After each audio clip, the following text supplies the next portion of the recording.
My name is Gavin Evans, and this is my review of Cyrano. Now, this is a movie I've heard lots of mixed things on. Some people love it and think that it should have been nominated for all the big awards, and I've heard other people call it just fine. And where do I land on it? I think it's a good movie. Peter Dinklage stars in it, and I think he gives a great performance. He's able to communicate so much just with his eyes. Like, there's one scene early on where the woman he loves wants to tell him some news, and he thinks it's going to be good news. And you can feel his hopefulness and his joy just with his eyes. And when he's eventually let down, you can see his heart break just in his eyes. He just does a great job with that. I thought he was really great in this movie. Then you've also got Haley Bennett, who for the most part hasn't impressed me much as an actress.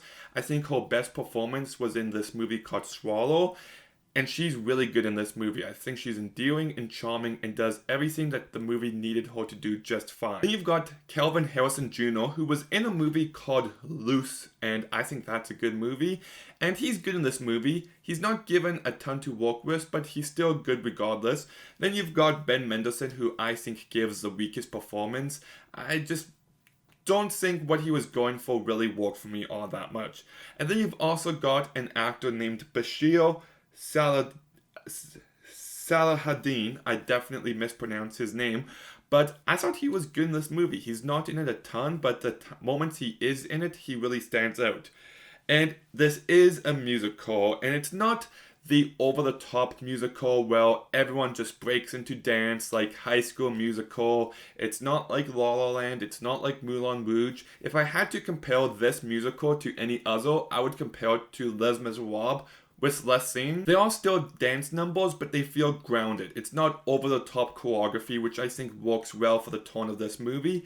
And there are some great songs in this movie. Now, I guess lots of the songs come from this play that came out back in 2018, so I can't give the movie all too much credit, but I still really liked some of the songs. Like, you've got one song called Someone to Say, which gets sung again later on, and I think both times it's a terrific song.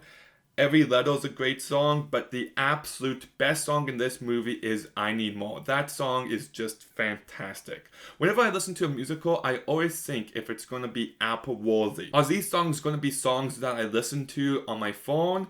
And yes, especially the ones I listed off will be. There are some songs, especially in the latter bit of the movie, which didn't work for me so much, but there was definitely lots of good songs. So I do think this is a well-directed movie by Joe Wright, who I haven't seen most of his work because he did Anna Karenina, Pride and Prejudice, and Atonement, and I haven't seen those three movies. But he did this movie called Hannah. If you haven't seen Hannah, definitely check it out because I love that movie. It is a very underrated action movie. And he also did Pan, which I hated, and The Woman in the Window. So now he's too good, too bad in my ratio. So I have to see his other movies. But I do think he directs this movie very well. He definitely captures this time period. The costume design and the production design are phenomenal. They really do immerse you. And the makeup was also pretty decent. The movie has some good cinematography. Some moments stand out more than others, but it's still consistently good. And I just love this story of this man. He's short, and because of that, he's self-conscious, but he's a poet. He's a wordsmith. He just says things so perfectly. And he loves this woman, but he can't bring himself to tell her because he's too prideful. So when she falls in love with another man, just based on how he looks, the other man just isn't well spoken, so he relies on Cyrano's words and his letters to get her to stay in love with him. And I just love that premise, and I think for the most part, the movie does a great job exploring it. I did find the romance to be quite sweet, but I will say that it's not consistently great. I think the first half of this movie is great. I loved it.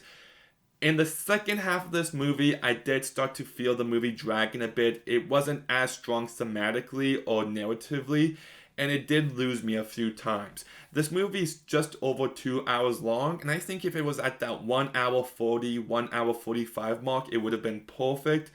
And like I said, the second half, just some of the directions they take story-wise, I'm not sure if they completely worked for me. I do love the ideas of what they're going for with the ending. I'm just not quite sure if they pulled it off. But this is a movie that I really liked. I think the performances are good, with Peter Dinklage and Haley Bennett being great in this movie. I liked lots of the songs in this movie. I thought the first half of this movie was really strong.